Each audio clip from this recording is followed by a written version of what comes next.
šių metų spalio 25 dienos pasiūlymų nutraukti darbo sutartį šalių susitarimu ir siūloma būtent nutraukti darbo sutartį 2014 metų sausio 2 dieną pagal darbo kodekso 125 straipsnio 1 dalį, tai yra darbo sutarties nutraukimo šalių susitarimu, išmokėti Leonui Gailiui iš Volungės pagrindinei mokyklai skirtų lėšų 6 mėnesių vidutinio darbo užmokesčio dydžio išeitinę išmoką, įpareigoti savivaldybės administracijos direktorių kitų metų sausio 2 dieną nutraukti darbo sutartį su Leonu Gailiumi, išmokant jam priklausantį darbo užmokestį, kompensacijos nepanaudotas kasmetinės atostogas, nenukreipti tokias atostogas būtų sutarties nutraukimo dieną iš Volungės mokyklos lėšų.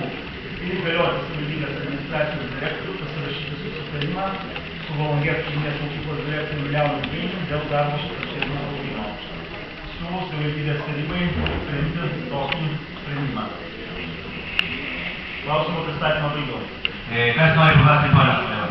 Aš norėčiau paklausti, kadangi praeitis šiandien šalia po šio klausimo, supratau, kad jūs turite būti ir sutumą dėl šios sutarties nutraukimo. Galite pasakyti, koks šis sutarties sutumas įdirbaite?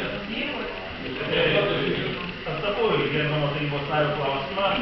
Manau, kad Feliksas Džiautas nusišalino šito klausimo sprendimo todėl, kad jis yra susijęs pavaldumo ryšiais, santykiais su Leonu Gailiumi. Leonas Gailius dirba šios mokyklos direktoriumi, o Feliksas Džiautas dirba jo direktoriaus pavaduotojų ūkiui.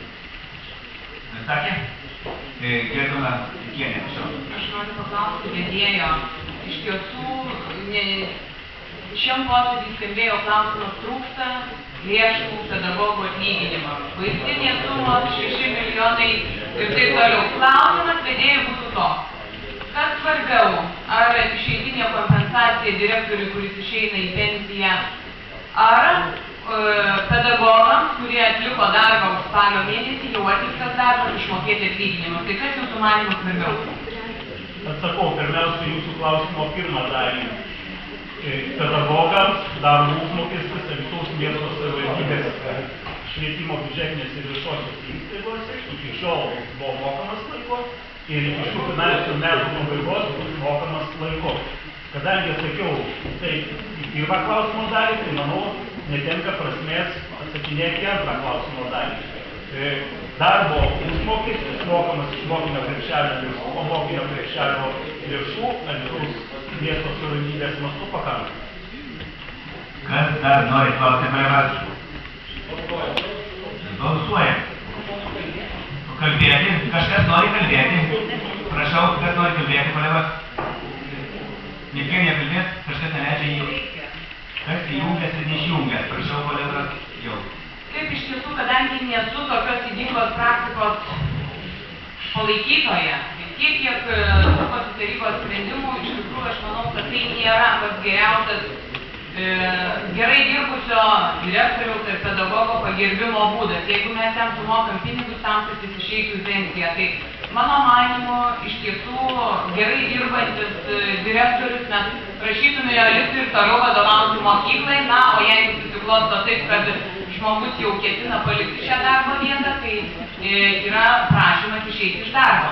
Tačiau noriu atkreipti dėmesį į tai, kad iš tiesų, kiek mes bekalbėtume, kad pinigų užtenka iš mokinio krepšelių lėšų atlyginimams išmokėti ir taip toliau, tai šiandien tarybos posėdį svarstydami biudžetą aiškiai yra eilutė, kur 38 000 litų iš mokinio krepšelio trūksta būtent Volungės pagrindiniai mokyklai. Ir tai, kad mes perskirtom, turim galimybę 1 200 000 perskirstyti tarp mokyklų, tai nereiškia, kad mes turim atimti iš kiekvieno miesto tėvelio turinčio teisę į vaikų ugdymą, į vadovėlius mokyklose ir taip toliau. Tai iš tikrųjų kviečiu labai nuoširdžiai pagalvoti prieš balsuojant už šitą sprendimą. Prašau, pirmoji eilė tarybos nebūnariai sako, paskui jūs galėsit kaip pranešėję savo paskutinį žodį ir taip toliau. Tai nesižiūrėkite, kas, matau, juos juodas. Šiaip ką tik pasikartosiu frakcijų pasitarimą, sakiau, ir dabar noriu tik tai, nes būtinai provokavo tą pačią mintį. Iš tikrųjų, tikrųjų ydinga praktika buvo prieš mėnesį 2.